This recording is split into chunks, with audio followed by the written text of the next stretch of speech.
നമ്മുടെ SCERT series നമ്മൾ 9ാം class തുടങ്ങിയായിരുന്നു. Biology കഴിഞ്ഞിട്ടുണ്ട്. ഇന്ന് നമ്മൾ SCERT 9ാം ക്ലാസ്സിലെ ആറ്റത്തിൻ്റെ ഘടന, നമ്മൾ കെമിസ്ട്രിയിൽ വരുന്ന 1ാമത്തെ ചാപ്റ്ററാണ് ആറ്റത്തിൻ്റെ ഘടന എന്ന് പറയുന്നത്. ആ ചാപ്റ്ററിൽ നിന്നുള്ള ക്വസ്റ്റ്യൻസ് ആട്ടോ നോക്കുന്നത്.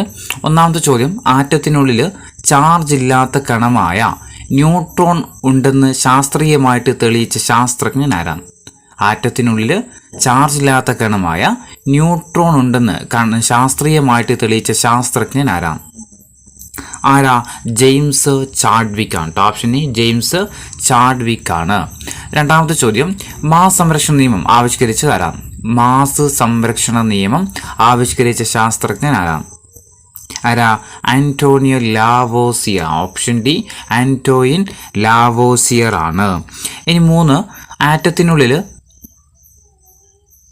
ആറ്റത്തിനുള്ളിൽ ന്യൂക്ലിയസിന് ചുറ്റും ഇലക്ട്രോണുകൾ പ്രദക്ഷിണം ചെയ്യുന്നത് ഓർബിറ്റുകളിലാണെന്ന് പ്രസ്താവിച്ച മാതൃക ഏതാണ്? ആറ്റത്തിനുള്ളിൽ ന്യൂക്ലിയസിന് ചുറ്റും ഇലക്ട്രോണുകൾ പ്രദക്ഷിണം ചെയ്യുന്നത് ഓർബിറ്റുകളിലാണെന്ന് പ്രസ്താവിച്ച മാതൃക ഏതാണ്? ബോർ മാതൃകയാണ്. ഓപ്ഷൻ സി ബോർ മാതൃക. 4, ഒരു രാസപ്രവർത്തനത്തിൽ മാസ് നിർമ്മിക്കപ്പെടുകയോ നശിപ്പിക്കപ്പെടുകയോ ചെയ്യുന്നില്ലെന്ന് പ്രസ്താവിക്കുന്ന നിയമം ഏതാണ്? ഒരു രാസപ്രവർത്തനത്തിൽ മാസ് നിർമ്മിക്കപ്പെടുകയോ നശിപ്പിക്കപ്പെടുകയോ ചെയ്യുന്നില്ല എന്ന് പ്രസ്താവിക്കുന്ന നിയമം ഏതാണ്? മാസ് സംരക്ഷണ നിയമമാണ്. ഓപ്ഷൻ ബി മാസ് സംരക്ഷണ നിയമമാണ്. 5, ശ്വസന പ്രക്രിയയിൽ ഓക്സിജൻ ആഗിരണം ചെയ്യപ്പെടുകയും കാർബൺ ഡൈ ഓക്സൈഡ് പുറത്തുവിടുകയും ചെയ്യുമെന്ന് ആദ്യമായിട്ട് കണ്ടെത്തിയത് ആരാണ്? ശ്വസന പ്രക്രിയയിൽ ഓക്സിജൻ ആഗിരണം ചെയ്യപ്പെടുകയും കാർബൺ ഡൈ ഓക്സൈഡ് പുറത്തുവിടുകയും ചെയ്യുന്നതെന്ന് ആദ്യമായിട്ട് കണ്ടെത്തിയ ശാസ്ത്രജ്ഞൻ ആരാണ്? ആന്റോയിൻ ലാവോസിയർ ആണ്. Option D Antoine Lavoisier. 6, nitric, sulphuric, phosphoric ഈ ആസിഡുകളിൽ ഓക്സിജന്റെ സാന്നിധ്യമുണ്ടെന്ന് മനസ്സിലാക്കിയ ശാസ്ത്രജ്ഞൻ ആരാണ്?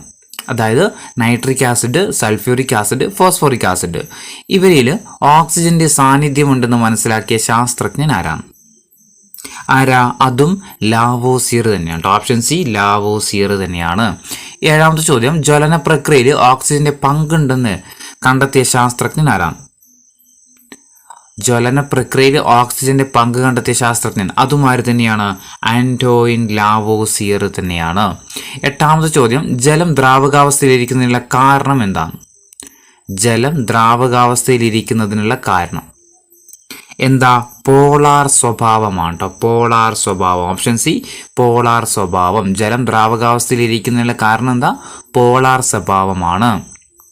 9ാമത്തെ ചോദ്യം, Na എന്ന പ്രതീകത്തിന്റെ മാസ് നമ്പർ എത്രയാണെന്ന് കണ്ടെത്താം. Na എന്ന് പറഞ്ഞാൽ സോഡിയമാണ് അല്ലെ? സോഡിയം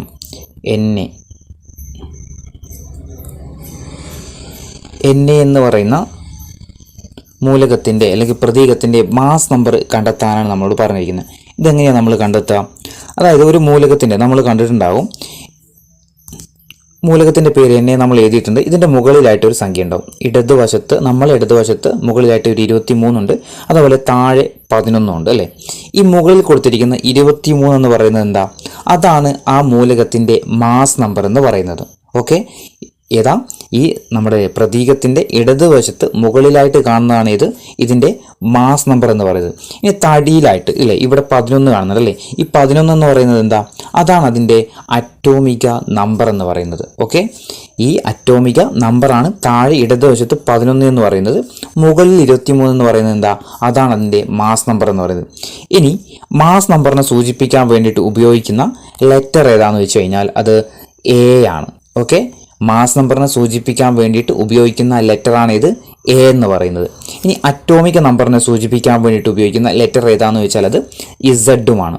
ഓക്കെ, മുകളിലുള്ളത് മാസ് നമ്പറാണ്, താഴെയുള്ളത് അറ്റോമിക നമ്പറാണ്. അറ്റോമിക നമ്പറിനെ സൂചിപ്പിക്കാൻ വേണ്ടിയിട്ട് സെഡും അറ്റോമിക മാസിനെ സൂചിപ്പിക്കാൻ വേണ്ടിയിട്ട് A എന്ന ലെറ്ററുമാണ് ഉപയോഗിക്കുന്നത്. അപ്പോൾ നമ്മളോട് ഇവിടെ കണ്ടെത്താൻ പറഞ്ഞിരിക്കുന്നത്? അറ്റോമിക മാസ് കണ്ടെത്താൻ അല്ലേ? അപ്പോൾ ഇവിടുത്തെ മാസ് എത്രയാ? 23 എന്നുള്ളതാണ് അല്ലേ? ഓപ്ഷൻ ബി അറ്റോമിക മാസ് ഓപ്ഷൻ ബി 23 എന്നുള്ളതാണ്. ഇനി ഈ മാസ് നമ്പർ എന്ന് പറഞ്ഞാൽ എന്താണെന്നറിയോ? പ്രോട്ടോണുകളുടെയും, അതായത് ഒരു ആറ്റത്തിലെ പ്രോട്ടോണുകളുടെയും ന്യൂട്രോണുകളുടെയും പ്രോട്ടോണുകളുടെയും ന്യൂട്രോണുകളുടെയും ആകെ എണ്ണമാണെന്ത് അതിൻ്റെ മാസ് നമ്പർ എന്ന് പറയുന്നത് കേട്ടോ. ഒരാറ്റത്തിലെ പ്രോട്ടോണുകളുടെയും ന്യൂട്രോണുകളുടെയും ആകെ എണ്ണത്തെയാണ് എന്തെന്ന് പറയുന്നത് അതിൻ്റെ മാസ് നമ്പർ എന്ന് പറയുന്നത്. അതുപോലെ തന്നെ ഒരാറ്റത്തിൽ പ്രോട്ടോണുകളുടെയും ഇലക്ട്രോണുകളുടെയും എണ്ണം എന്തായിരിക്കും തുല്യമായിരിക്കും കേട്ടോ. ഒരാറ്റത്തിൽ പ്രോട്ടോണുകളുടെയും അതുപോലെ ഇലക്ട്രോണുകളുടെയും എണ്ണം എന്തായിരിക്കും തുല്യമായിരിക്കും. പ്രോട്ടോണുകളുടെയും ന്യൂട്രോണുകളുടെയും എണ്ണമാണ് എന്ത് മാസ് നമ്പർ എന്ന് പറയുന്നത്. അതുപോലെ തന്നെ ഒരാറ്റത്തിലെ പ്രോട്ടോണുകളുടെയും ഇലക്ട്രോണുകളുടെയും എണ്ണം എന്തായിരിക്കും തുല്യമായിരിക്കും. ഇനി അതിൻ്റെ അറ്റോമിക നമ്പർ അല്ലേ നമ്മൾ താഴെ പറഞ്ഞു. ഈ താഴെ കാണുന്ന 11 എന്ന് പറയുന്നത് എന്താണ്? അതാണ് അതിൻ്റെ അറ്റോമിക നമ്പർ എന്ന് പറയുന്നത് അല്ലേ. ഒരാറ്റത്തിലെ അറ്റോമിക നമ്പറിനെ സൂചിപ്പിക്കുന്ന ലെറ്റർ നമ്മൾ പറഞ്ഞു ഏതായിരുന്നു? Z ആണ്. ഓക്കെ, Z ആണ്. ഒരാറ്റത്തിലെ പ്രോട്ടോണുകളും ഇലക്ട്രോണുകളും എന്തായിരിക്കും തുല്യമായിരിക്കും. അങ്ങനെ ഞാൻ ചോദിക്കട്ടെ, ഇതിൻ്റെ നമ്മൾ പറഞ്ഞു ഇത് ഓക്കെ N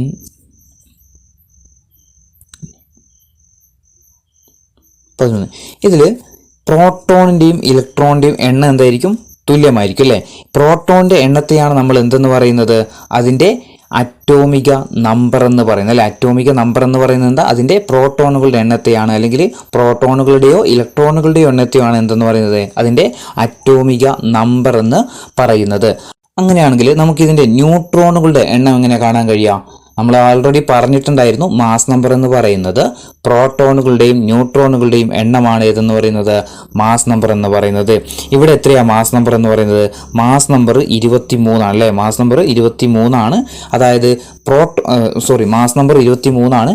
പ്രോട്ടോണുകളുടെ എണ്ണം എന്ന് പറയുന്നത് അല്ലെങ്കിൽ അറ്റോമിക നമ്പർ എന്ന് പറയുന്നതൊക്കെ തുല്യമാണ്. അതായത് എത്രയാ? 11 ആണ്. അപ്പോൾ നമുക്ക് ഇവിടെ എങ്ങനെ കിട്ടും? 23 - 11 ചെയ്ത് കഴിഞ്ഞാൽ 12 കിട്ടും അല്ലേ. ഇതാണ് ഏത് ഈ മൂലകത്തിൻ്റെ ഏതെന്ന് പറയുന്നത് ന്യൂട്രോണുകളുടെ എണ്ണം എന്ന് പറയുന്നത്. 23 - 11 അതാണ് ഇതിൻ്റെ ന്യൂട്രോണുകളുടെ എണ്ണം എന്ന് പറയുന്നത്. അപ്പോൾ ഇവിടെ ഓർത്തു വെക്കേണ്ട കാര്യം എന്ന് പറയുന്നത്, ഒരു സിമ്പിൾ തന്നു കഴിഞ്ഞാൽ, ഒരു പ്രതീകം തന്നു കഴിഞ്ഞാൽ അതിൻ്റെ ഇടതുവശത്ത് മുകളിലുള്ളത് ഒരു പ്രതീകം തന്നു കഴിഞ്ഞാൽ അതിൻ്റെ ഇടതുവശത്ത് മുകളിലുള്ളത് 23 എന്ന് പറയുന്നത് അതിൻ്റെ മാസ് നമ്പറാണ്. താഴെ തന്നിരിക്കുന്നത് അതിൻ്റെ അറ്റോമിക നമ്പറാണ്. മാസ് നമ്പർ എന്ന് പറയുന്നത് എന്താ? പ്രോട്ടോണുകളുടെയും ന്യൂട്രോണുകളുടെയും എണ്ണമാണ് അതിൻ്റെ മാസ് നമ്പർ എന്ന് പറയുന്നത്. ഒരു മൂലകത്തിൻ്റെ അറ്റോമിക നമ്പർ എന്ന് പറയുന്നത് അതിൻ്റെ ഇലക്ട്രോണുകളുടെയോ അല്ലെങ്കിൽ പ്രോട്ടോണുകളുടെയോ എണ്ണമാണ് അതിൻ്റെ അറ്റോമിക നമ്പർ എന്ന് പറയുന്നത്. ഇനി 10ാമത്തെ ചോദ്യം. അടുത്തത് നിയോൺ എന്ന പ്രതീകത്തിൻ്റെ അറ്റോമിക നമ്പർ പ്രതീകം തന്നിട്ടുണ്ട്. അതിലെ അറ്റോമിക നമ്പർ കണ്ടെത്താൻ വേണ്ടിയിട്ട് നമ്മൾ ഇത്രയും പറഞ്ഞത് തന്നെയാണ്. നിയോണിൻ്റെ തന്നിട്ടുണ്ട്. മുകളിൽ മാസ് നമ്പർ ആയിരിക്കും, താഴെയുള്ളത് എന്താണ്? അതിൻ്റെ അറ്റോമിക നമ്പറാണ്. അപ്പോൾ ഇത് ഓപ്ഷൻ ഡി 10 എന്നുള്ളതാണ് ഇതിൻ്റെ അറ്റോമിക നമ്പർ എന്ന് പറയുന്നത്. അങ്ങനെയാണെങ്കിൽ ഇതിൻ്റെ ന്യൂട്രോണുകളുടെ എണ്ണം എത്രയായിരിക്കും? 20 - 10 അല്ലേ. 10 തന്നെയായിരിക്കും ഇതിൻ്റെ ന്യൂട്രോണുകളുടെയും എണ്ണം എന്ന് പറയുന്നത്. ഇനി 11ാമത്തെ ചോദ്യം. സ്റ്റാൻഡേർഡ് മോഡൽ സിദ്ധാന്തം അനുസരിച്ച് പ്രപഞ്ചം രൂപപ്പെട്ടിട്ടുള്ള മൗലിക കണങ്ങളുടെ എണ്ണം എത്രയാണ്? സ്റ്റാൻഡേർഡ് മോഡൽ സിദ്ധാന്തം അനുസരിച്ച് പ്രപഞ്ചം രൂപപ്പെട്ടിട്ടുള്ള മൗലിക കണങ്ങളുടെ എണ്ണം എത്രയാണ്? 17 ആണ്. Option D 17 കണങ്ങളാണ്. സ്റ്റാൻഡേർഡ് മോഡൽ സിദ്ധാന്തം അനുസരിച്ച് പ്രപഞ്ചം രൂപപ്പെട്ടിട്ടുള്ള മൗലിക കണങ്ങളുടെ എണ്ണം 17 ആണ്. ഇനി 12 സ്റ്റാൻഡേർഡ് മോഡലിലെ മൗലിക കണങ്ങളിലെ ഊർജ്ജവാഹിനികൾ എന്നറിയപ്പെടുന്ന ഏതാ? സ്റ്റാൻഡേർഡ് മോഡലിലെ മൗലിക കണങ്ങളിലെ ഊർജ്ജവാഹിനികൾ എന്നറിയപ്പെടുന്നത് ഏതാ? ബോസോണുകളാണ്. ഓപ്ഷൻ സി ബോസോണുകളാണ്. 13 സ്റ്റാൻഡേർഡ് മോഡലിലെ മൗലിക കണങ്ങളിലെ പദാർത്ഥ ഘടകങ്ങൾ ഏതാണ്? സ്റ്റാൻഡേർഡ് മോഡലിലെ മൗലിക കണങ്ങളിലെ പദാർത്ഥ ഘടകങ്ങൾ ഏതാണ്? ഫെർമിയോണുകളാണ്. Option B ഫെർമിയോണുകൾ. 14 പ്രപഞ്ചോൽപത്തിയെക്കുറിച്ച് വളരെയധികം പ്രാധാന്യപ്പെട്ട ഒരു സിദ്ധാന്തം ഏതാണ്? പ്രപഞ്ചോൽപത്തിയെക്കുറിച്ച് വളരെയധികം പ്രാധാന്യം നൽകപ്പെട്ട സിദ്ധാന്തം സ്റ്റാൻഡേർഡ് മോഡൽ സിദ്ധാന്തം അല്ലെ. സ്റ്റാൻഡേർഡ് മോഡൽ സിദ്ധാന്തം. 15 ദൈവഗണം എന്നറിയപ്പെടുന്നത് ഏതാണ്? ഏതാ? ഹിഗ്സ് ബോസോൺ അല്ലെ. Option B Higgs boson. ദൈവഗണം എന്നറിയപ്പെടുന്ന ഏതാ? ഹിഗ്സ് ബോസോൺ ആണ്. 16 ഒരേ എണ്ണം ന്യൂട്രോണുകൾ അടങ്ങിയ ആറ്റങ്ങൾ അറിയപ്പെടുന്നത് ഏത് പേരിലാണ്? ഒരേ എണ്ണം ന്യൂട്രോണുകൾ അടങ്ങിയ ആറ്റങ്ങൾ ഏതാ? ഐസോട്ടോണുകളാണ് കേട്ടോ. ഐസോട്ടോണുകൾ. 17 ഒരേ മാസ് നമ്പറും വ്യത്യസ്ത അറ്റോമിക നമ്പറുമുള്ള ആറ്റങ്ങൾ അറിയപ്പെടുന്ന ഏത് പേരിലാണ്? ഒരേ മാസ് നമ്പറും വ്യത്യസ്ത അറ്റോമിക നമ്പറുമുള്ള ആറ്റങ്ങൾ ഏതാ? ഐസോബാറുകളാണ് അല്ലെ. ഐസോബാറുകൾ. ഓപ്ഷൻ എ ഐസോബാറുകൾ. ഒരേ മാസ് നമ്പറും വ്യത്യസ്ത അറ്റോമിക നമ്പറുമാണെങ്കിൽ ഏതാ? ഐസോബാറുകൾ. ഇനി 18ാമത്തെ ചോദ്യം, ആണവ നിലയങ്ങളിൽ ഇന്ധനമായിട്ട് ഉപയോഗിക്കുന്ന യുറേനിയത്തിന്റെ ഐസോടോപ്പ് ഏതാണ്? ആണവ നിലയങ്ങളിൽ ഇന്ധനമായിട്ട് ഉപയോഗിക്കുന്ന യുറേനിയത്തിന്റെ ഐസോടോപ്പ് ഏതാ? യുറേനിയം 235 ആണ് കേട്ടോ. യുറേനിയം 235. 19ാമത്തെ ചോദ്യം, പദാർത്ഥ വിനിമയം തിരിച്ചറിയാനുള്ള ട്രേസറായിട്ട് ഉപയോഗിക്കുന്ന ഫോസ്ഫറസിന്റെ ഐസോടോപ്പ് ഏതാണ്? സസ്യങ്ങളിലെ പദാർത്ഥ വിനിമയം തിരിച്ചറിയാനുള്ള ട്രേസറായിട്ട് ഉപയോഗിക്കുന്ന ഫോസ്ഫറസിന്റെ ഐസോടോപ്പ് ഏതാണ്? ഏതാ? ഫോസ്ഫറസ് 31 ആണ്. Option B phosphorus 31. 20 ആണവ നിലയങ്ങളിൽ ഉപയോഗിക്കുന്ന ഹൈഡ്രജന്റെ ഐസോടോപ്പ് ഏതാണ്? ആണവ നിലയങ്ങളിൽ ഉപയോഗിക്കുന്ന ഹൈഡ്രജന്റെ ഐസോടോപ്പ് ഏതാ? ഡ്യൂട്ടീരിയം അല്ലെ. Option B deuterium. 21 ഒരേ അറ്റോമിക നമ്പറും വ്യത്യസ്ത മാസ് നമ്പറുമുള്ള ഒരേ മൂലകത്തിന്റെ വ്യത്യസ്ത ആറ്റങ്ങളെ പറയുന്ന പേര് എന്താണ്?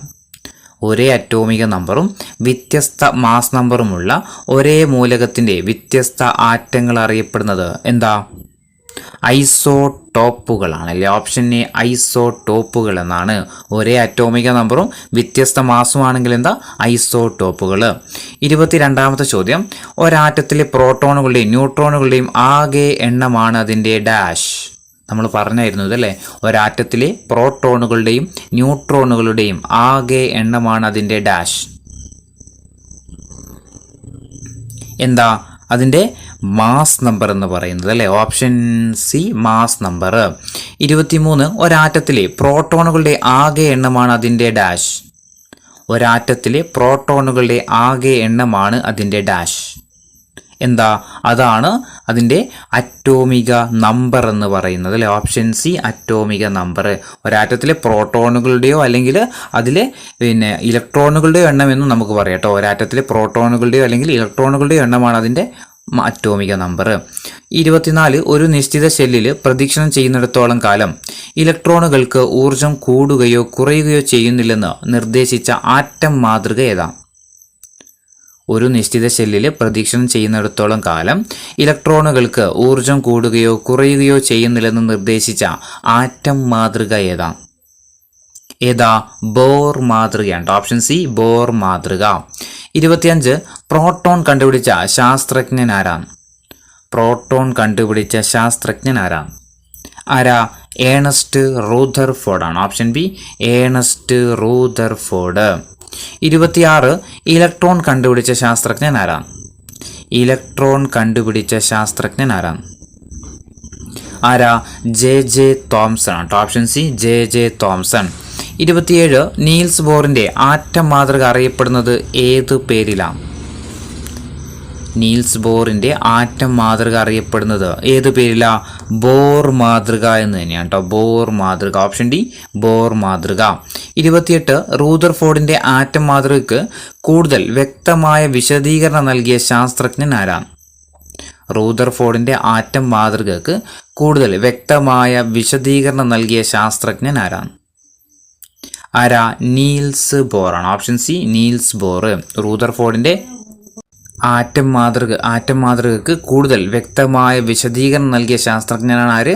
Niels Bohr. 29 ഇലക്ട്രോണുകൾ ഒരു ഷെല്ലിൽ ന്യൂക്ലിയസിനെ ചുറ്റുന്നു എന്ന് നിർദ്ദേശിച്ച മാതൃക ഏതാണ്? ഇലക്ട്രോണുകൾ ഒരു ഷെല്ലിൽ ന്യൂക്ലിയസിനെ ചുറ്റുന്നു എന്ന് നിർദ്ദേശിച്ച മാതൃക ഏതാണ്? ഏതാ? സൗരയുധ മാതൃകയാണ്. ഓപ്ഷൻ ബി സൗരയുധ മാതൃക. 30 1932 ആറ്റത്തിനുള്ളിൽ ചാർജ് ഇല്ലാത്ത കണമായ ന്യൂട്രോൺ ഉണ്ടെന്ന് ശാസ്ത്രീയമായിട്ട് തെളിയിച്ച ശാസ്ത്രജ്ഞൻ ആരാണ്? 1932 ആറ്റത്തിനുള്ളിൽ ചാർജ് ഇല്ലാത്ത കണമായ ന്യൂട്രോൺ ഉണ്ടെന്ന് ശാസ്ത്രീയമായിട്ട് തെളിയിച്ച ശാസ്ത്രജ്ഞൻ ആരാ? James Chadwick. Option C James Chadwick ആണ്. 31ാമത്തെ ചോദ്യം, ആറ്റത്തിനുള്ളിലെ ചാർജ് ഇല്ലാത്ത കണം ഏതാണ്? ആറ്റത്തിനുള്ളിലെ ചാർജ് ഇല്ലാത്ത കണം ഏതാ? ന്യൂട്രോണ്. Option C neutron. 32 പ്രോട്ടോണിൻ്റെ മാസിന് തുല്യമായത് എന്താണ്? പ്രോട്ടോണിൻ്റെ മാസിന് തുല്യമായത് എന്താ? ഒരു ഹൈഡ്രജൻ ആറ്റത്തിൻ്റെ മാസാണ്. ഓപ്ഷൻ സി ഒരു ഹൈഡ്രജൻ ആറ്റത്തിൻ്റെ മാസ് എന്തിനു തുല്യ? ഒരു പ്രോട്ടോണിൻ്റെ മാസിന് തുല്യമാണ്.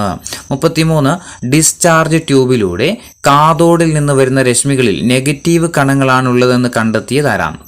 ഡിസ്ചാർജ് ട്യൂബിലെ കാഥോഡിൽ നിന്ന് വരുന്ന രശ്മികളിൽ നെഗറ്റീവ് കണങ്ങളാണുള്ളതെന്ന് കണ്ടെത്തിയത് ആരാണ്? ആരാ? ജെ തോംസൺ ആണ്. Option B J Thomson. 34ാമത്തെ ചോദ്യം, ആറ്റത്തിൽ പോസിറ്റീവ് ചാർജിന് കാരണമായ കണങ്ങൾ പ്രോട്ടോൺ ആണെന്ന് കണ്ടെത്തിയ വർഷം ഏതാണ്?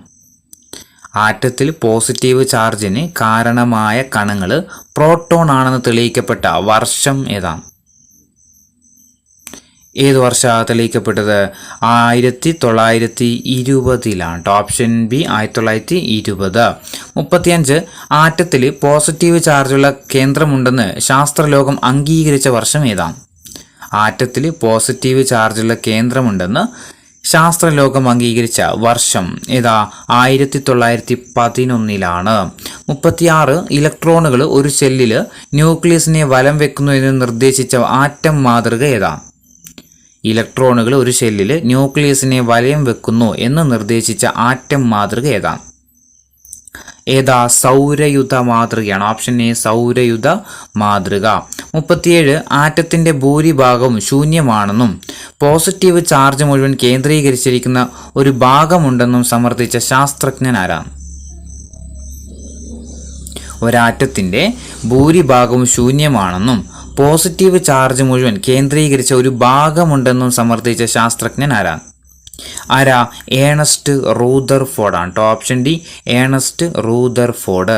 38 പദാർത്ഥങ്ങളിൽ പോസിറ്റീവ് ചാർജ് ഉണ്ടെന്ന് ആധികാരികമായിട്ട് തെളിയിച്ച ശാസ്ത്രജ്ഞൻ ആരാണ്? പദാർത്ഥങ്ങളിൽ പോസിറ്റീവ് ചാർജ് ഉണ്ടെന്ന് ആധികാരികമായിട്ട് തെളിയിച്ച ശാസ്ത്രജ്ഞൻ ആരാണ്? ഏണസ്റ്റ് റൂദർഫോർഡ് ആണ്. Ernest Rutherford. 38 ഡിസ്ചാർജ് ട്യൂബിൽ നിന്ന് പുറത്തു വരുന്ന നെഗറ്റീവ് ചാർജുള്ള രശ്മികളെക്കുറിച്ചുള്ള ജെ തോംസന്റെ കണ്ടുപിടുത്തങ്ങൾ ശാസ്ത്രലോകം അംഗീകരിച്ച വർഷം ഏതാണ്? ഡിസ്ചാർജ് ട്യൂബിൽ നിന്ന് പുറത്തു വരുന്ന നെഗറ്റീവ് ചാർജുള്ള രശ്മികളെക്കുറിച്ച് ജെ തോംസൺ കണ്ടുപിടിച്ച ശാസ്ത്രം ലോകം അംഗീകരിച്ച വർഷം ഏതാണ്? ഏത് വർഷം? 1897. Option C 1897. 40 എക്സ്റേ കണ്ടുപിടിച്ച ശാസ്ത്രജ്ഞൻ ആരാ? എക്സ്റേ കണ്ടുപിടിച്ച ശാസ്ത്രജ്ഞൻ വില്യം റോൺസൺ ആണല്ലോ. Option D William Roentgen. 41 William Roentgen X-ray കണ്ടുപിടിച്ച വർഷം ഏതാണ്?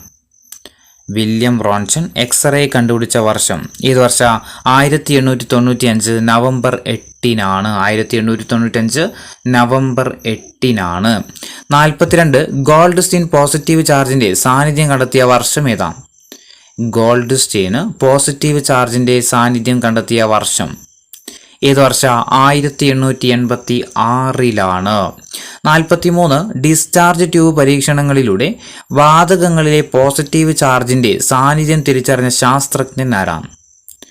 ഡിസ്ചാർജ് ട്യൂബ് പരീക്ഷണങ്ങളിലൂടെ വാതകങ്ങളിലെ പോസിറ്റീവ് ചാർജിന്റെ സാന്നിധ്യം തിരിച്ചറിഞ്ഞ ശാസ്ത്രജ്ഞൻ യൂഖർ ഗോൾഡ്സ്റ്റീൻ ആണ്. യൂഖർ ഗോൾഡ്സ്റ്റീന്. 44 കാഥോഡ് രശ്മികളുടെ സവിശേഷതകളെക്കുറിച്ച് പഠനം നടത്തിയ ശാസ്ത്രജ്ഞൻ ആരാണ്? കാഥോഡ് രശ്മികളുടെ സവിശേഷതകളെക്കുറിച്ച് പഠനം നടത്തിയ ശാസ്ത്രജ്ഞൻ വില്യം ക്രൂക്സ് ആണ്. Option B William Crookes. 45ാമത്തെ ചോദ്യം, ഗ്ലീസറുടെ ഡിസ്ചാർജ് ട്യൂബ് നവീകരിച്ച് പരീക്ഷണം നടത്തിയ ശാസ്ത്രജ്ഞൻ ആരാണ്?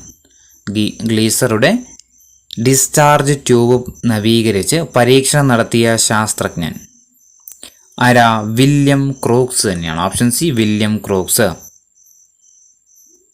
46-ാമത്തെ ചോദ്യം, വാതകങ്ങളുടെ ഡിസ്ചാർജ് നടക്കുമ്പോൾ ട്യൂബിനുള്ളിലെ മർദ്ദം കുറഞ്ഞാൽ ഗ്ലാസ് ട്യൂബിന്റെ വശങ്ങളിൽ പ്രത്യേക തിളക്കമുണ്ടാകുകയും അതിനടുത്ത് ഒരു കാന്തം കൊണ്ടുവന്നാൽ തിളക്കത്തിന്റെ സ്ഥാനം മാറുമെന്നും കണ്ടെത്തിയ ശാസ്ത്രജ്ഞൻ ആരാണ്?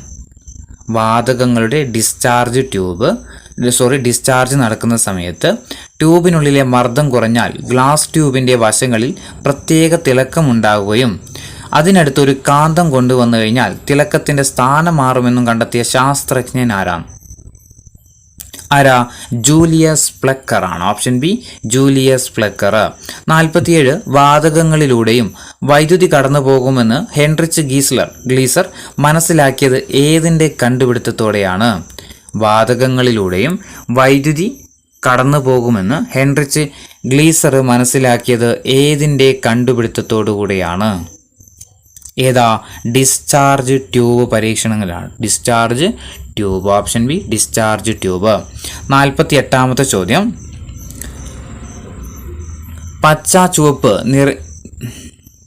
പച്ച ചുവപ്പ് നിറങ്ങളെ തിരിച്ചറിയാൻ കഴിയാതെയാവുന്ന രോഗം ഏതാണ്?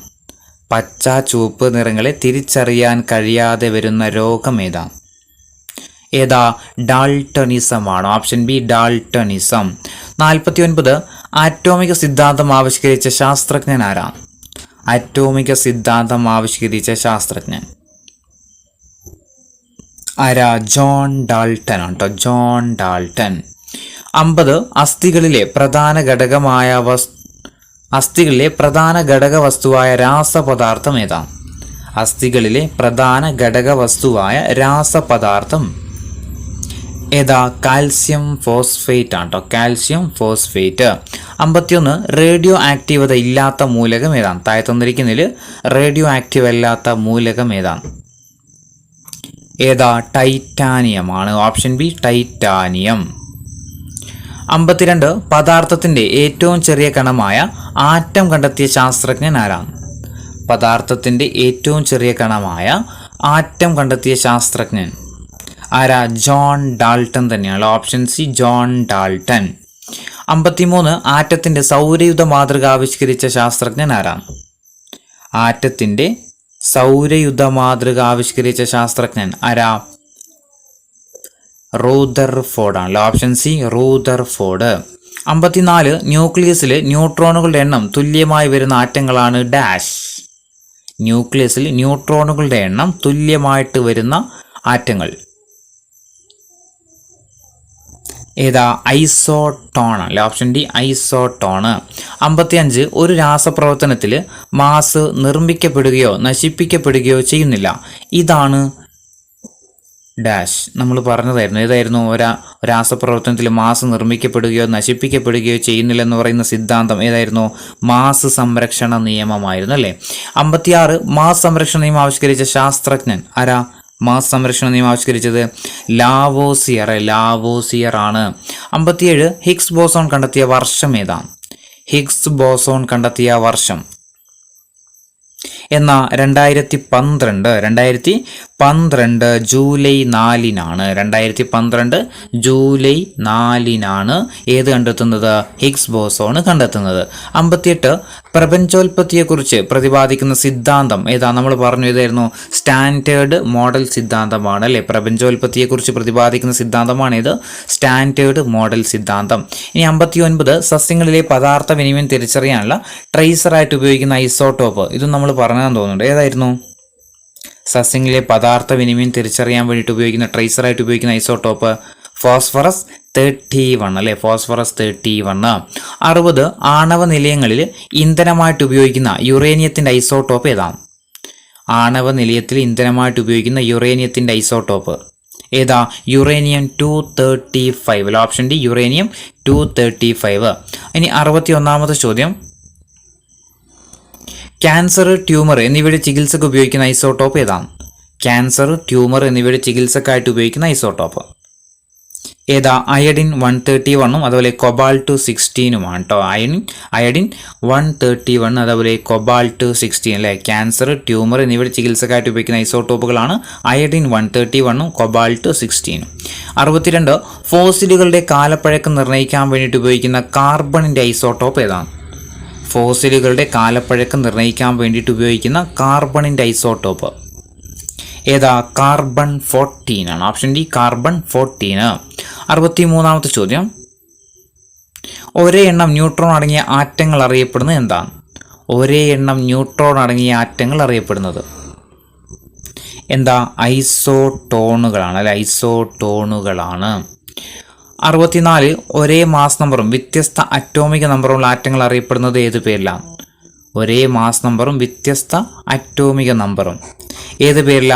ഐസോബാറുകളാണ്. 65, ആണവ നിലയങ്ങളിൽ ഉപയോഗിക്കുന്ന ഹൈഡ്രജന്റെ ഐസോട്ടോപ്പ് ഏതാണ്? ആണവ നിലയങ്ങളിൽ ഉപയോഗിക്കുന്ന ഹൈഡ്രജന്റെ ഐസോട്ടോപ്പ് ഏതായിരുന്നു? ഡ്യൂട്ടീരിയം ആണ്. ഓപ്ഷൻ ബി ഡ്യൂട്ടീരിയം ആണ്. ഇനി 66, ഒരേ അറ്റോമിക നമ്പറും വ്യത്യസ്ത മാസ് നമ്പറുമുള്ള ഒരു മൂലകത്തിന്റെ വ്യത്യസ്ത ആറ്റങ്ങളെ പറയുന്ന പേര്? റിപ്പീറ്റേഷൻ ആണല്ലേ ഇതൊക്കെ. ഐസോട്ടോപ്പ് ആണ് നമ്മൾ ചോദിച്ച ക്വസ്റ്റ്യൻ ആണ്. 67, ഹൈഡ്രജന്റെ ഐസോട്ടോപ്പ് ഏതൊക്കെയാണ്? താഴെ തന്നിരിക്കുന്നതിൽ ഹൈഡ്രജന്റെ ഐസോട്ടോപ്പുകൾ ഏതൊക്കെയാണ്? ട്രിഷിയം, ഡ്യൂട്ടീരിയം, പ്രോട്ടിയം അല്ലെ. Tritium, deuterium, protium. Option C tritium, deuterium, protium. ഇതാണ് എന്ത്? ഹൈഡ്രജന്റെ ഐസോട്ടോപ്പ് എന്ന് പറയുന്നത്. ഇനി 68, കെ ഷെല്ലിൽ ഉൾക്കൊള്ളാവുന്ന പരമാവധി ഇലക്ട്രോണുകളുടെ എണ്ണം എത്രയാണ്? കെ ഷെല്ലിൽ ഉൾക്കൊള്ളാവുന്ന പരമാവധി ഇലക്ട്രോണുകളുടെ എണ്ണം എത്രയാ? 2 ആണ്. ഓപ്ഷൻ എ 2 ആണ്. 69, ഒരാറ്റത്തിലെ ഏതൊരു ഷെല്ലിലും ഉൾക്കൊള്ളാവുന്ന പരമാവധി ഇലക്ട്രോണുകളുടെ എണ്ണം കണ്ടുപിടിക്കാനുള്ള സൂത്രവാക്യം എന്താ?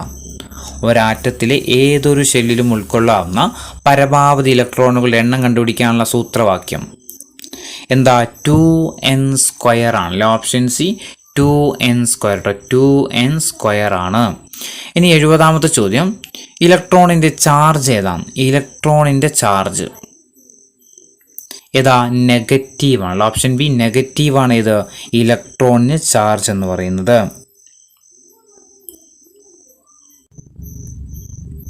71ാമത്തെ ചോദ്യം, ഇലക്ട്രോണിന്റെ മാസ് എത്രയാണ്? ഇലക്ട്രോണിന്റെ മാസ് എത്രയാണ്? 9.109 × 10⁻⁻31 ആണ് കേട്ടോ. ഓപ്ഷൻ എ ആണ്. 9.1009 × 10⁻⁻31 ആണ് ഇത് ഇലക്ട്രോണിന്റെ മാസ് എന്ന് പറയുന്നത്. ഇനി 72ാമത്തെ ചോദ്യം, ന്യൂട്രോണിന്റെ ചാർജ് എന്താണ്? ന്യൂട്രോണിന്റെ ചാർജ്. ന്യൂട്രോണിന് ചാർജ് ഇല്ലല്ലേ, ന്യൂട്രൽ ആണ്. ന്യൂട്രലാന്ന് ഓർത്ത് വെക്കുക അല്ലേ. അപ്പോൾ ചാർജ് ഇല്ല. ഓപ്ഷൻ ഡി ചാർജ് ഇല്ല. 73, ന്യൂട്രോണിന്റെ മാസ് എത്രയാണ്? ന്യൂട്രോണിന്റെ മാസ് എത്രയാ? 1.6749 × 10⁻⁻27 ആണ്. ഓപ്ഷൻ സി ആണ്. 1.6749 × 10⁻⁻27 ആണ് ഇത് ന്യൂട്രോണിന്റെ മാസ് എന്ന് പറയുന്നത്. 74, പ്രോട്ടോണിന്റെ മാസ്. പ്രോട്ടോണിന്റെ മാസ് എത്രയാ? 1.6726 × 10⁻⁻27 ആണ്. 1.6726 × 10⁻⁻27.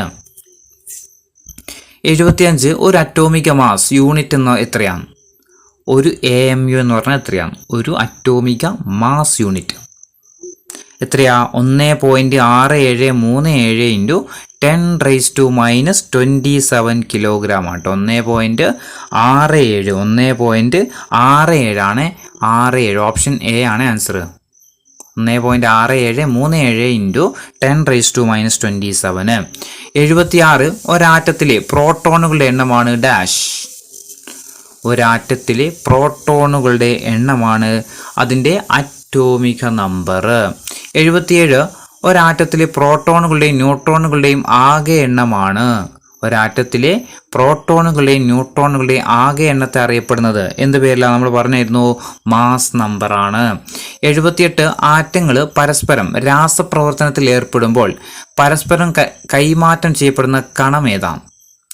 ആറ്റങ്ങൾ പരസ്പരം രാസപ്രവർത്തനത്തിൽ ഏർപ്പെടുന്ന സമയത്ത് പരസ്പരം കൈമാറ്റം ചെയ്യപ്പെടുന്ന കണം ഏതാ? ഇലക്ട്രോൺ ആണല്ലേ. Option C electron. 79, ഒരാറ്റം ഏതാണെന്ന് തീരുമാനിക്കുന്നത് ആറ്റത്തിലെ ഏത് കണമാണ്? ഒരാറ്റം ഏതാണെന്ന് തീരുമാനിക്കുന്നത് ആറ്റത്തിലെ ഏത് കണം? ഏതാ? പ്രോട്ടോൺ ആണ് അല്ലേ, proton. Option B proton. 80 neutron കണ്ടെത്തിയ ശാസ്ത്രജ്ഞൻ ആരാണ്? ന്യൂട്രോൺ കണ്ടെത്തിയ ശാസ്ത്രജ്ഞൻ ആരായിരുന്നു? ജെയിംസ് ചാഡ്വിക് ആണ്. Option A James Chadwick. Neutron കണ്ടെത്തിയത് ആരാ? ജെയിംസ് ചാഡ്വിക് ആണ്. 81ാമത്തെ ചോദ്യം, വൈദ്യുത കാന്തിക സിദ്ധാന്തം അവതരിപ്പിക്കപ്പെട്ട സ്കോട്ടിഷ് ശാസ്ത്രജ്ഞൻ ആരാണ്? വൈദ്യുത കാന്തിക സിദ്ധാന്തം അവതരിപ്പിച്ച സ്കോട്ടിഷ് ശാസ്ത്രജ്ഞൻ ആരാണ്? ആരാ? ജെയിംസ് ക്ലാർക്ക് മാക്സ്വെൽ ആണ്. James Clerk Maxwell. 82 മാല്യബിലിറ്റി ഏറ്റവും കൂടിയ ലോഹം ഏതാണ്? മാല്യബിലിറ്റി ഏറ്റവും കൂടിയ ലോഹം ഏതാ? സ്വർണമാണ്. ഓപ്ഷൻ ബി സ്വർണം. 83 ആറ്റത്തിന്റെ സൗരയുധ മാതൃക കണ്ടെത്തിയത് ആരാണ്? ആറ്റത്തിന്റെ സൗരയുധ മാതൃക കണ്ടെത്തിയത് ആരാ? റൂദർഫോർഡ് അല്ലെ. Option C Rutherford. 84 ഹൈഡ്രജൻ ആറ്റത്തിന് തുല്യമായ മാസുള്ള ആറ്റത്തിലെ കണം ഏതാണ്? ഹൈഡ്രജൻ ആറ്റത്തിന് തുല്യമായ മാസുള്ള ആറ്റത്തിലെ കണം ഏതാ? പ്രോട്ടോൺ ആണ്. Option C proton. 85 ആറ്റത്തിന്റെ ന്യൂക്ലിയസ്, പ്രോട്ടോൺ എന്നിവ കണ്ടെത്തിയത് ആരാണ്? ആറ്റത്തിന്റെ ന്യൂക്ലിയസ്, പ്രോട്ടോൺ എന്നിവ കണ്ടെത്തിയത് ആരാ? റൂദർഫോർഡ് കേട്ടോ, റൂദർഫോർഡ്. Option D Rutherford. 86 ആറ്റം വൈദ്യുതപരമായിട്ട് നിർവീര്യമാണെന്ന് വിശദീകരിച്ചത് ആരാണ്? ആറ്റം വൈദ്യുതപരമായിട്ട് നിർവീര്യമാണെന്ന് വിശദീകരിച്ചത് ആരാ? ജെ തോംസൺ ആണ്. Option D J Thomson. 87 X ray കണ്ടുപിടിച്ചത് ആരായിരുന്നു? പറഞ്ഞതായിരുന്നു. ആരായിരുന്നു? റോൺസൺ അല്ലെ. വില്യം റോൺസൺ ആണ് എക്സ്റേ കണ്ടുപിടിക്കുന്നത്. 88 ഒരാറ്റത്തിലെ ഇലക്ട്രോൺ വിന്യാസത്തെ പ്ലം പുഡിങ്ങിനോട് ഉപമിച്ചതാരാണ്? ആറ്റത്തിലെ ഇലക്ട്രോൺ വിന്യാസത്തെ പ്ലം പുഡിങ്ങിനോട് ഉപമിച്ചതാരാണ്? ആരാ? ജെ തോംസൺ ആണ്. Option D J Thomson. 89 electron കണ്ടെത്തിയ ശാസ്ത്രജ്ഞൻ ആരാണ്? ഇലക്ട്രോൺ കണ്ടെത്തിയ ശാസ്ത്രജ്ഞൻ ആരാ? ജെ തോംസൺ അല്ലെ. ഇലക്ട്രോൺ കണ്ടുപിടിച്ചത് ആരാ? ജെ തോംസൺ ആണ്. ഇനി 90ാമത്തെ ചോദ്യം, ശാസ്ത്രത്തിന് വഴിത്തിരിവായ ആറ്റം സിദ്ധാന്തം 1807 പ്രസ്താവിച്ച ശാസ്ത്രജ്ഞൻ ആരാണ്? ശാസ്ത്രത്തിന് വഴിത്തിരിവായ ആറ്റം സിദ്ധാന്തം 1807 പ്രസ്താവിച്ച ശാസ്ത്രജ്ഞൻ ആരാ? ജോൺ ഡാൾട്ടൺ ആണല്ലേ. John Dalton. Option B John Dalton. 91 ജലത്തിൽ ഹൈഡ്രജന്റെയും ഓക്സിജന്റെയും മാസുകൾ തമ്മിലുള്ള അംശബന്ധം എത്രയാണ്? ജലത്തിൽ ഹൈഡ്രജന്റെയും ഓക്സിജന്റെയും മാസുകൾ തമ്മിലുള്ള അംശബന്ധം എത്രയാ? 1:8 ആണ്. ഓപ്ഷൻ ബി 1:8 ആണ്. 1:8 ആണ് കേട്ടോ. ജലത്തിൽ ഹൈഡ്രജന്റെയും ഓക്സിജന്റെയും മാസുകൾ തമ്മിൽ അംശബന്ധമാണ് 1:8. ഇനി 92ാമത്തെ ചോദ്യം, കാർബൺ ഡൈ ഓക്സൈഡിൽ കാർബണിന്റെയും ഓക്സിജന്റെയും മാസുകൾ തമ്മിലുള്ള അനുപാതം എത്രയാണ്? കാർബൺ ഡൈ ഓക്സൈഡിൽ കാർബണിന്റെയും ഓക്സിജന്റെയും മാസുകൾ തമ്മിലുള്ള അനുപാതം എത്രയാ? 3:8 ആണ്. ഓപ്ഷൻ സി 3:8 ആണ്. 93 സ്ഥിരാനുപാതം പ്രസ്താവിച്ച ഫ്രഞ്ച് ശാസ്ത്രജ്ഞൻ ആരാണ്? സ്ഥിരാനുപാതം പ്രസ്താവിച്ച ഫ്രഞ്ച് ശാസ്ത്രജ്ഞൻ ആരാ? ജോസഫ് പ്രീസ്റ്റ് ആണ്. Joseph Priest. Option A Joseph Priest. 94 രാസപ്രവർത്തനത്തിൽ മാസ് നിർമ്മിക്കപ്പെടുകയോ നശിപ്പിക്കപ്പെടുകയോ ചെയ്യുന്നില്ലെന്ന് പ്രസ്താവിച്ച ഫ്രഞ്ച് ശാസ്ത്രജ്ഞൻ ആരാണ്? ആരായിരുന്നു? നമ്മൾ കുറേ പ്രാവശ്യം പറഞ്ഞത് ലാവോസിയർ ആണ് അല്ലേ. ആരാ? ലാവോസിയർ ആണ്. ഇനി 95 ജ്വലന പ്രക്രിയയിൽ ഓക്സിജന്റെ പങ്ക് കണ്ടെത്തിയ ശാസ്ത്രജ്ഞൻ ആരാണ്? ജ്വലന പ്രക്രിയയിൽ ഓക്സിജന്റെ പങ്ക് കണ്ടെത്തിയ ശാസ്ത്രജ്ഞൻ ആരാ? ലാവോസിയർ അല്ലെ. ലാവോസിയർ തന്നെയാണ്. 96 ശ്വസന പ്രക്രിയയിൽ ഓക്സിജൻ ആഗിരണം ചെയ്യപ്പെടുകയും കാർബൺ ഡൈ ഓക്സൈഡ് പുറത്തുവിടുകയും ചെയ്യുന്നുവെന്ന് ആദ്യമായിട്ട് കണ്ടെത്തിയ ശാസ്ത്രജ്ഞൻ അത് നമ്മൾ പറഞ്ഞു. ആരായിരുന്നു? അന്റോണിയോ ലാവോസിയർ ആണല്ലേ. അന്റോണിയോ ലാവോസിയർ ആണ്. അതുപോലെ 97 ഓക്സിജനും ഹൈഡ്രജനും ആ പേര് നൽകിയ ശാസ്ത്രജ്ഞൻ ആര് തന്നെയാ? ഓക്സിജനും ഹൈഡ്രജനും ആ പേര് നൽകിയ ശാസ്ത്രജ്ഞൻ ആര് തന്നെയാ? അതും ആര് തന്നെയാണ്? അന്റോണിയോ ലാവോസിയർ തന്നെയാണ്. 98ാമത്തെ ചോദ്യം, ബഹു അറ്റോമിക തന്മാത്രകൾക്ക് ഉദാഹരണം ഏതൊക്കെയാണ്? താഴെ തന്നിരിക്കുന്നതിൽ ബഹു അറ്റോമിക തന്മാത്രകൾക്ക് ഉദാഹരണം ഏതൊക്കെയാ? ഓസോണ്, സൾഫർ, ഫോസ്ഫറസ് ആണ് കേട്ടോ. Ozone, sulphur, phosphorus. 99ാമത്തെ ചോദ്യം, ആറ്റം എന്ന വാക്കിൻ്റെ അർത്ഥം എന്താണ്? ആറ്റം എന്ന വാക്കിൻ്റെ അർത്ഥം എന്താ? അർത്ഥം വിഭജിക്കാൻ കഴിയാത്തത്. ഓപ്ഷൻ ഡി, വിഭജിക്കാൻ കഴിയാത്തത്. 100, ഒരു മൂലകത്തിൻ്റെ ഏറ്റവും ചെറിയ കണം ഏതാണ്? ഒരു മൂലകത്തിൻ്റെ ഏറ്റവും ചെറിയ കണം ഏതാ? ആറ്റമാണ്. Option B, ആറ്റമാണ്. 101ാമത്തെ ചോദ്യം, മണ്ണ്, വായു, ജലം, അഗ്നി എന്നീ ചതുർമൂലകങ്ങൾ കൊണ്ടാണ് പ്രപഞ്ചം സൃഷ്ടിക്കപ്പെട്ടിരിക്കുന്നത് എന്ന് സിദ്ധാന്തിച്ച ഗ്രീക്ക് തത്വചിന്തകൻ ആരൊക്കെയായിരുന്നു? മണ്ണ്, വായു, ജലം, അഗ്നി എന്നീ ചതുർമൂലകങ്ങൾ കൊണ്ടാണ് പ്രപഞ്ചം സൃഷ്ടിക്കപ്പെട്ടിരിക്കുന്നത് എന്ന് സിദ്ധാന്തിച്ച ഗ്രീക്ക് തത്വചിന്തകർ ആരൊക്കെയാ? അരിസ്റ്റോട്ടിലും പ്ലേറ്റോയുമാണ്. അരിസ്റ്റോട്ടിലും പ്ലേറ്റോയുമാണ്. 102ാമത്തെ ചോദ്യം, പ്രപഞ്ചത്തിലെ സർവവും നിർമ്മിച്ചിരിക്കുന്നത് പരമാണു എന്ന അതിസൂക്ഷ്മ കണങ്ങൾ കൊണ്ടാണെന്ന് പ്രവചിച്ച ഭാരതത്തിലെ ശാസ്ത്രജ്ഞൻ ആരാണ്? പ്രപഞ്ചത്തിലെ സർവവും നിർമ്മിച്ചിരിക്കുന്നത് പരമാണു എന്ന അതിസൂക്ഷ്മ കണങ്ങൾ കൊണ്ടാണെന്ന് പ്രസ്താവിച്ച ഭാരതത്തിലെ ശാസ്ത്രജ്ഞൻ ആരാ? കണാദ മുനിയാണ്. ഓപ്ഷൻ ഡി, കണാദ മുനി.